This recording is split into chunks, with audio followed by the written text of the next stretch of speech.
Kalau kita mengaku sebagai seorang muslim, malu dong masa saya nggak sholat gitu.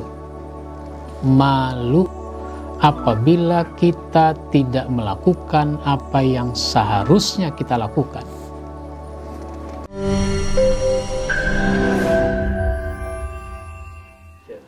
Assalamualaikum warahmatullahi wabarakatuh. Alhamdulillah, wassalatu wassalamu ala rasulillah, nabiyina Muhammadin wa ala alihi wa ashabihi wa mawala, amma ba'd. Saudaraku, para pemirsa dimanapun Anda berada, ada banyak sifat mulia yang harus kita miliki di dalam hidup ini. Di antaranya adalah al-haya, yaitu sifat malu. Yang dimaksud malu bukan malu yang bersifat duniawi. Ada orang diundang oleh orang kaya, persepsi pernikahan di sebuah hotel, di sebuah gedung yang mewah. Pak, mau datang undangan? Ah, enggak. Kenapa? Malu saya. Tempatnya kan di gedung yang mewah.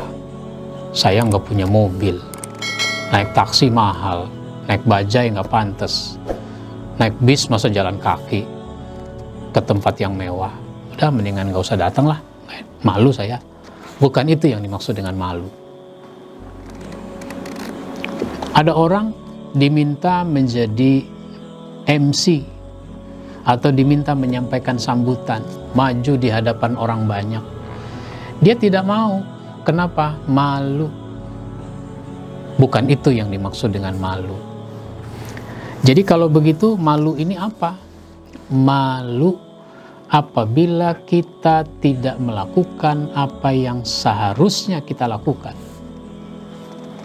Kalau kita mengaku sebagai seorang muslim, malu dong masa saya nggak sholat gitu. Malu apabila kita tidak meninggalkan apa yang seharusnya ditinggalkan. Masa saya seorang muslim mencuri dan seterusnya. Jadi itu namanya malu yang benar. Maka malu seperti ini adalah malu yang merupakan cabang dari iman. Di dalam hadis riwayat Bukhari disebutkan al-haya syu'batum minal iman. Malu itu cabang dari iman. Jadi salah satu cabang, ibarat pohon, itu kan banyak cabang-cabang. Nah, salah satu bagian dari keimanan itu adalah malu. Nah, kenyataan sekarang banyak orang tidak punya malu. Sehingga dia tidak melakukan apa yang harusnya dilakukan, tidak meninggalkan apa yang harusnya ditinggalkan. Orang tidak malu, sudah jam 12 siang di hari Jumat, khutbah sudah dimulai, dia masih duduk-duduk di bawah pohon, ngobrol, merokok, atau dia masih di warung kopi, meskipun warung itu dekat masjid. Oh tidak, nggak boleh begitu. Itu orang tidak punya malu namanya. Masa seorang muslim khutbah sudah dimulai, dia masih duduk di warung kopi? Masa dia masih ngobrol-ngobrol di bawah pohon? Itu namanya tidak punya malu. Ini banyak terjadi. Oleh karenanya, antara malu dengan iman itu seperti dua sisi mata uang. Dia tidak bisa dipisah-pisah dan tidak boleh dipisah-pisah. Di dalam satu hadis yang diriwayatkan oleh Hakim dan Baihaqi, Rasulullah Shallallahu Alaihi Wasallam bersabda, Innal haya wal iman qurina jami'an, fa iza rufi'a akhaduhuma rufi'al akhar. Sesungguhnya malu dan iman itu adalah satu kesatuan. Malu dan iman satu kesatuan. Seperti apa kalau begitu? Seperti sepatu, seperti sandal yang sepasang gitu. Sandal itu sepasang, kanan dan kiri. Jangan dipisah-pisah. Tapi ada juga orang yang pakai sepatu cuma yang kanan. Kenapa? Karena yang kiri kakinya buntung.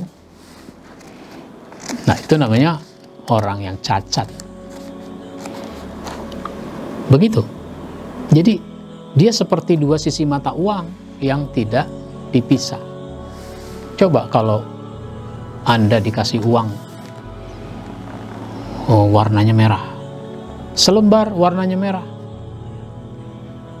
10 lembar Anda dikasih, tapi ternyata warna merah itu cuma di sebelahnya, yang sebelahnya blank. Mau nggak begitu? Iya, buat apa? Karena uang itu nggak laku. Gitu.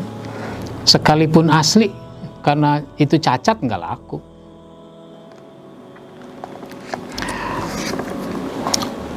Maka bila salah satunya diambil, ya yang lain akan ikut terambil. Artinya apa? Kalau orang punya iman, mestinya punya malu. Kalau nggak ada iman, nggak malu. Kalau nggak ada malu, nggak ada iman. Jadi ini satu kesatuan antara iman dengan malu. Maka kalau orang itu tadi hari Jumat jam 12 masih ngobrol-ngobrol di warung kopi di bawah pohon, ini orang beriman apa tidak? Dipertanyakan. Kalau dia beriman, mestinya dia sudah duduk di masjid mendengarkan khutbah. Begitu. Jadi satu kesatuan yang kalau dipisah, diambil, maka dia akan terambil yang satu.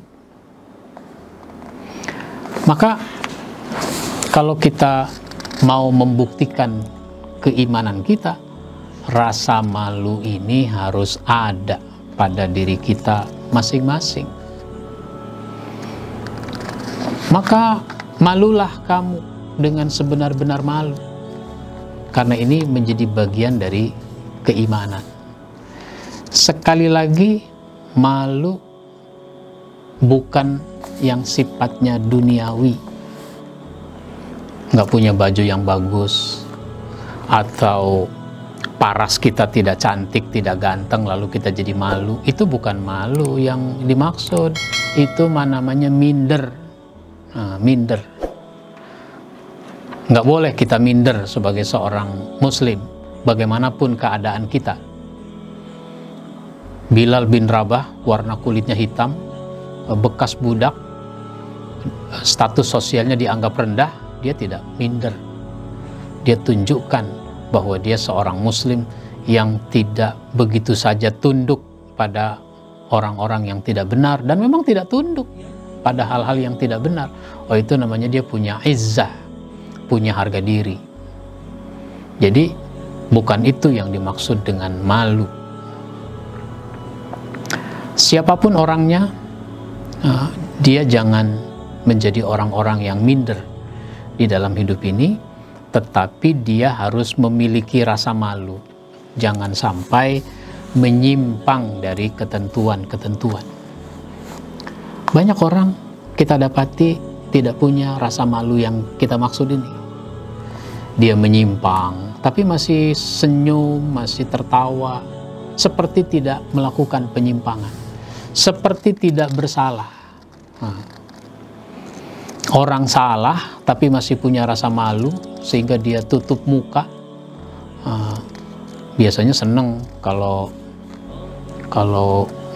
mukanya masuk ke televisi, biasanya seneng. Makanya kadang-kadang ada pejabat, ada siapa, itu diwawancarai oleh wartawan TV. Wah, itu ada orang mendekat. Di belakang si tokoh ini, itu pada memunculkan wajahnya. Tapi ketika dia melakukan penyimpangan, ketika dia korupsi misalnya, wah, itu ada yang malu, sehingga dia menutupi mukanya.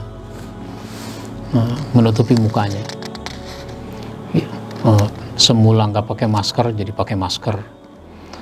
Semula nggak pakai kerudung. Semula nggak pakai topi. Yang penting mukanya nggak kelihatan. masih lumayan ada juga rasa malunya setelah dia melakukan kesalahan. Tapi berapa banyak orang nggak punya rasa malu, nggak ada beban atas kesalahan yang dia lakukan. Disinilah pentingnya kita menguatkan iman, sehingga semakin kuat keimanan kita, semakin besar rasa malu kita untuk melakukan penyimpangan demi penyimpangan. Insya Allah nanti kita sambung bagaimana bentuk-bentuk malu yang harus kita tunjukkan di dalam kehidupan ini. Kita akhiri, wassalamualaikum warahmatullahi wabarakatuh.